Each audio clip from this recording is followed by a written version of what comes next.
In the heart of the ancient desert, when the sun began to fade and shadows stretched across the temples of Egypt, the pharaoh prepared to enter a chamber no one else could enter.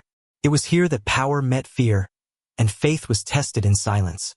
Why did the rulers of Egypt believe that only through secret, forbidden rituals could the gods be kept satisfied, and their kingdom kept alive? More than 3,000 years ago, Egypt was the jewel of the ancient world, a place of order, beauty, and mystery. The Nile flowed like a living god, feeding the land and giving rise to a civilization that outlasted empires. At its center stood the pharaoh, believed to be both man and god, the bridge between heaven and earth. Before we delve into these overlooked tales of endurance and pain, if you find yourself drawn to the hidden corners of history, please consider liking this video and subscribing for more stories like this. And let me know in the comments where you're tuning in from. I am always amazed that we can explore these ancient narratives together, no matter where we are in the world, united by our curiosity about the past. To ordinary people, the pharaoh was divine justice made human. His words were law, his breath sacred. Yet beneath the shining gold and towering monuments lay a truth less known. Every pharaoh was bound to perform secret rituals that promised to keep the world from falling into chaos. These ceremonies were said to please the gods, but their true nature was shrouded in silence and fear. They mattered then because Egypt believed that without them, the universe itself could unravel. They matter now because they show how deeply humanity has always tied power to the divine, and how that bond can turn unholy when it becomes absolute. The story begins during Egypt's Old Kingdom, around 2600 BCE. This was the age of pyramid builders, men who believed death was not the end but a passage to eternity. It was during this time that one of the earliest royal rituals emerged, the Sed Festival. The Sed Festival was no ordinary celebration. It took place after 30 years of a pharaoh's reign and was meant to prove that the king was still strong enough to rule. For days, ceremonies unfolded, songs, offerings, and sacred races that symbolized renewal. But the heart of the ritual was private. The pharaoh entered a sealed chamber to die and be reborn as a god. What happened inside was never described, but ancient inscriptions speak of transformation, rebirth, and divine union. 1,000 years later, in the New Kingdom, these ceremonies had grown even more elaborate. Egypt had expanded into an empire, and with new power came new rituals. The pharaohs of this era were not just rulers. They were the chosen sons of Ammonius, the hidden god of creation. Each year, during the Opet festival, the pharaoh traveled from Karnak to Luxor in a sacred procession. Priests carried statues of the gods, music filled the air, and crowds gathered along the Nile to witness the king's rebirth. Within the inner chambers, away from all eyes, the pharaoh performed rites of renewal, prayers, offerings, and symbolic acts meant to merge his spirit with the divine. Later dynasties would add even more layers of secrecy. By the late period, when foreign powers began to encroach on Egypt, priests guarded these rituals like state secrets. Writers from Greece and Rome, including Herodotus, recorded hints of them but admitted they could not understand. They spoke of hidden rooms, night ceremonies, and gestures too sacred to describe. Even for Egypt's closest allies, the boundary between holiness and darkness remained invisible. Modern understanding of these rituals comes from fragments, carved walls, faded papyri, and the words of those who dared to write what others feared to say.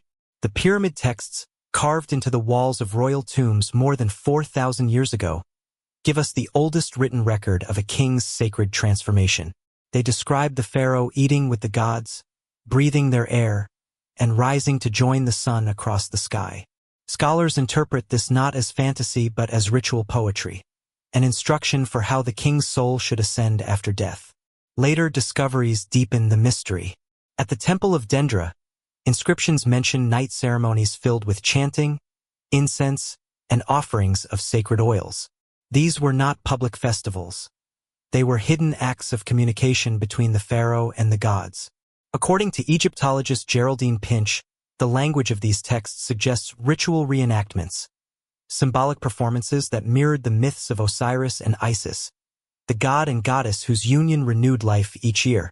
Another major source, the papyrus Harris I, described rituals dedicated to Ammonius and Ra, involving purification, recitations, and anointment. The pharaoh was said to join with the gods to maintain the balance of the universe. Some texts speak of the chamber of rebirth, a place where the living king shed his human weakness and returned as a god renewed. Archaeological evidence supports this structure of sacred renewal.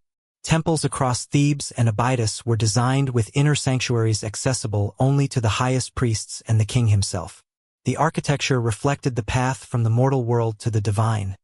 Outer courts for people, inner rooms for gods. These rituals, recorded in fragments but repeated for centuries, were believed to ensure the rising of the sun, the flooding of the Nile, and the stability of all life. To the Egyptian mind, they were not optional acts of religion, they were acts of survival. Despite all discoveries, scholars still debate the true meaning of these rituals. Some historians believe the language of union and rebirth was entirely symbolic, poetic metaphors for the pharaoh's role as keeper of cosmic order. Others argue that parts of the ceremonies involved physical enactments, intended to represent fertility, creation, and the ongoing renewal of life. The truth may never be known. The Egyptians spoke in layered meanings, using myth to describe power and metaphor to express reality.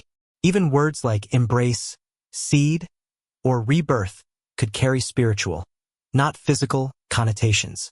Translations complicate things further. A single hieroglyph can hold many meanings, and what one scholar calls ritual of renewal, another might call divine union.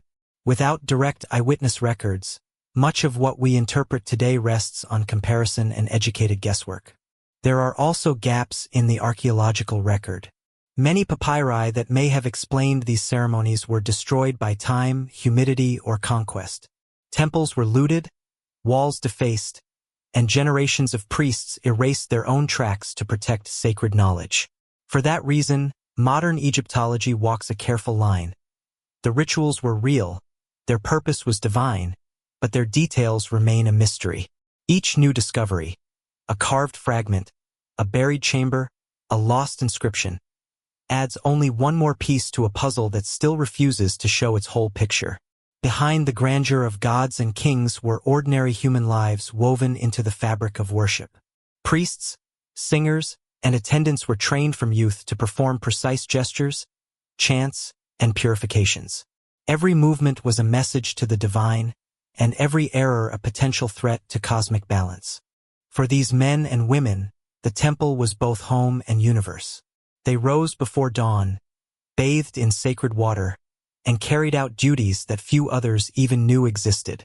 The burden of precision was immense. One wrong word or impure thought was believed to endanger the balance of creation itself.